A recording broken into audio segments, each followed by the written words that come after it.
Ito, Vice President Inday Sara Duterte nagpapasalamat kay Senator Amy Marcos. Ang tanong, bakit nagpapasalamat itong si VP Sara kay Senator Amy? It's because may ginagawa na po na order itong si Senator Amy Marcos. Okay? So, nagpapasalamat si VP Sara dyan. Ipapakita ko mismo yung video na yan.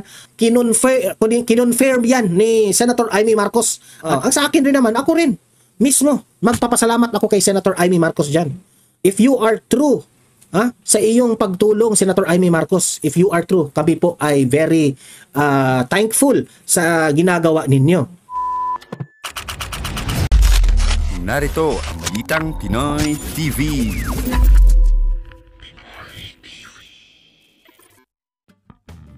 Okay, magandang araw po sa ating lahat. Another episode po sa ating vlog, no? Panibagong updates na naman ang gagawin natin. Ito, una nating pag-uusapan, Ito, Vice President Inday Sara Duterte nagpapasalamat kay Senator Amy Marcos. Ang tanong, bakit nagpapasalamat itong si VP Sara kay Senator Amy? It's because sa ginagawa ni Senator Amy Marcos, yung mga sa tingin ni Senator Amy Marcos na itong si Torre, itong sina John Vic Rimulya, itong sina Marbil, at lahat ng mga officials na involved sa pag-aresto, Torre, sa illegal na pag-aresto dito kay Tatay Digong papunta doon sa Dahig. May ginagawa na po na order itong si Senator Amy Marcos. Okay? So, nagpapasalamat si VP Sara dyan. Ipapakita ko mismo yung video na yan. At higit sa lahat, itong si Senator Amy Marcos. Patungkol po dito sa issue ng ICC kay VP Sara. Kinonfirm yan ni Senator Amy Marcos. At yan ay ipapakita ko rin yan sa inyo. Okay? Pero bago ang lahat, bago natin ito pag-uusapan, bago natin ito ipapakita, help me po na i-like muna at i-share itong video na ito para guys kakalat ito sa taong bayan. Okay, sabay-sabay nating i-like muna at i-share itong video natin, Facebook at YouTube. 1, 2, 3, go. Okay, like and share para maraming makalam. And also guys, paki-subscribe at paki-follow ito para lagi kayong updated sa mga balita na kagaya nito at ma-notify ang inyong mga cellphones kung meron tayong breaking news. Okay? So, kagaya nito, breaking news ito. So, sabay-sabay nating i-follow, i-subscribe, Facebook at YouTube. Ready? Follow, subscribe. 1, 2, 3, go. Ayan, thank you very much. Okay. So, ito, unahin muna natin itong si VP Sara nagpapasalamat kay Senator Amy Marcos. At si Senator Amy Marcos, may bago siyang ibinulgar patungkol dito sa ICC, patungkol kay VP Sara. Okay, panoorin natin yan. Play. Ako ang pasalamat kay Senator Amy Marcos tungod kay giablihan niya ang pag-imbestiga kung giun sa pagkawat dinhi sa Pilipinas sa atong pinakamahal nga President Rodrigo Duterte. Daghang kayong salamat, ma'am, sa inyong investigasyon. Ayan very heartily po ang pagpasalamat ni VP Sara kay Senator Amy. Bakit? Nagpapasalamat si VP Sara kay Senator Amy Marcos para kampihan itong si Tatay Digong, no, sa pagka-illegal na pagka-aresto papunta doon sa ICC Dahig, no? So yan ang pinasalamatan ni VP Sara. Kahit may hidwaan na ang mga Duterte at Marcos, pinasalamatan ni VP Sara ang ginagawa ni Senator Amy dyan sa Senado sa hearing na yan. Okay? Pasalamat ko kay Senator Amy tungod kay diya akong ginasuportahan sa pagpauli. Kinahanglan ibalik nato si Pangulong Duterte. Very clear yun Nagpapasalamat si VP Sara kay Senator Amy Marcos dahil tutulungan ni Senator Amy Marcos ang mga Duterte para maibalik si Tatay Digong dito sa Pilipinas. Okay? Very clear yan ang sa akin rin naman, ako rin mismo, magpapasalamat ako kay Senator Amy Marcos dyan. If you are true sa iyong pagtulong, Senator Amy Marcos, if you are true, kami po ay very thankful sa ginagawa ninyo. Pero kung ang tanong, kung iboto ko ba si Senator Amy o hindi, no? Secret. Di ba? Not yet, mag-o-observe pa ako hanggang May 12, okay?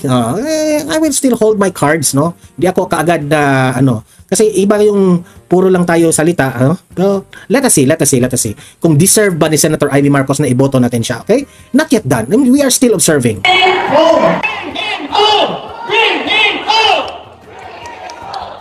Nasa iyo ang boto namin, Senator Amy Marcos, dahil ikaw ang magdadala sa kanya pauwi galing sa Dahig. Pinipressure na ni VP Sara.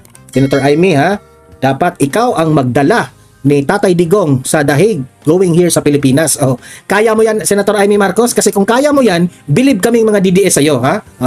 Pabalik ng Pilipinas.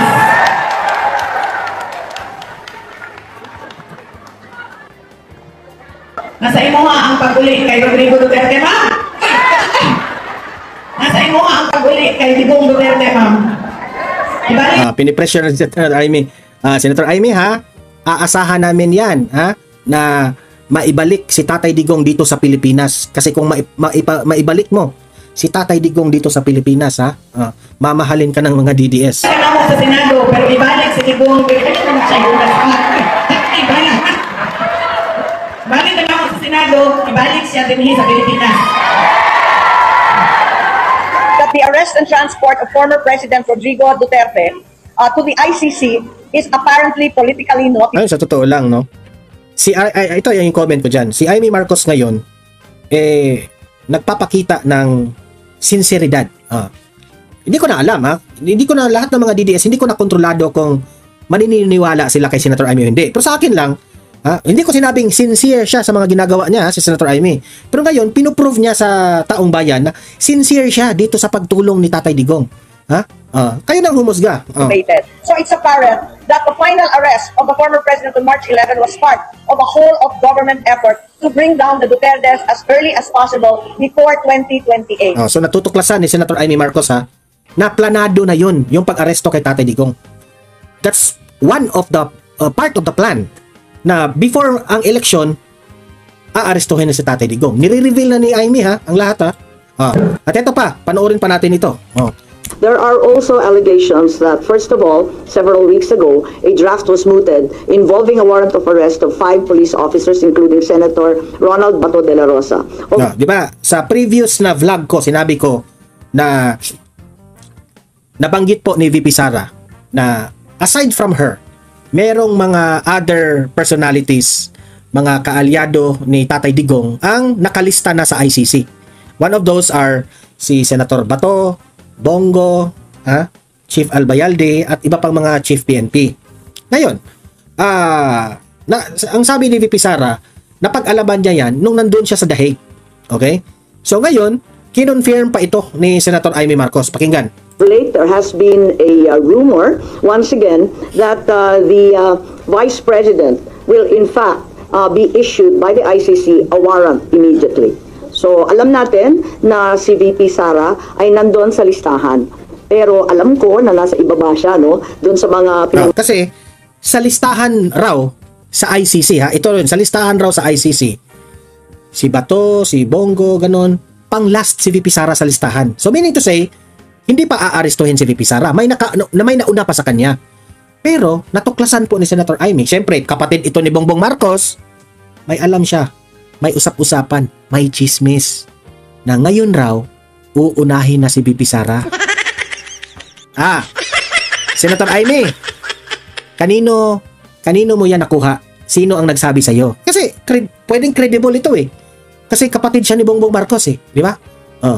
Delikado tayo dyan, ha? So, ganyan na ba kayo kadesperado, administrasyon, kung totoo itong sinabi ni Senator Amy? Kasi alam niyong sobrang malakas. Kitang-kita natin sa ebidensya sa mga ratings ni VP Sara, talagang bagsak na ang Marcos at si Romualdez at tumaas si VP Sara. So, susunod na si VP Sara? Kaya ba? Hindi ba kayo marunong lumaban ng patas? Lumaban kayo sa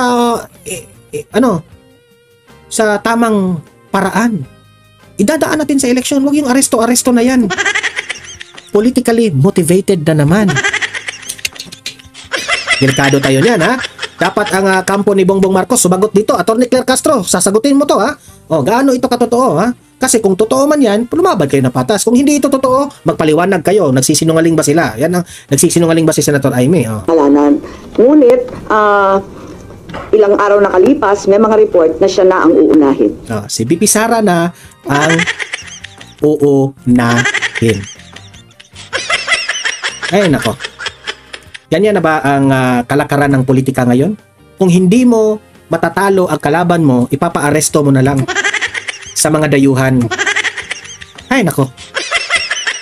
So, alam niyo na guys kung ano ang gagawin ninyo, ha? Kasi po, parang ang ating administrasyon ngayon sa kapraningan nila, hindi na tama yung utak. Pati yung PCO nila, no? Kang-ana yung utak. Ay nako. So kayo mga audience ko dito sa Donmar TV, libre kayong mag-comment, mag-react sa mga pinag-usapan natin ha. Usap-usap tayo sa comment section. Don't forget guys, i-like at saka i-share itong video na ito ha, para kakalat ito sa taong bayan. And at the same time guys, sa mga bago pa lang dito sa aking channel, mag-subscribe na po kayo para lagi kayong updated sa ating mga balita. Kung meron tayong breaking news, meron tayong bagong uploads, o kung nagla-live mismo itong channel na ito, malalaman po ninyo, okay? Kaya mahalaga po na mag-subscribe tayong lahat, okay? So guys, meron pa pala tayong pangalawang channel, Donmar TV, Balitang Totoo. O, subscribe rin kayo doon kasi ang dami po doong mga videos na ina-upload natin na hindi nyo makikita dito sa channel natin, okay? So maraming salamat po. Ito na nga mga kabalita. Ano na ang masasabi nyo patungkol sa balitang ito? Please comment down below mga kabalita. Pag-usapan natin yan sa comment section. At kung di ka pa nakasubscribe sa ating channel, baka naman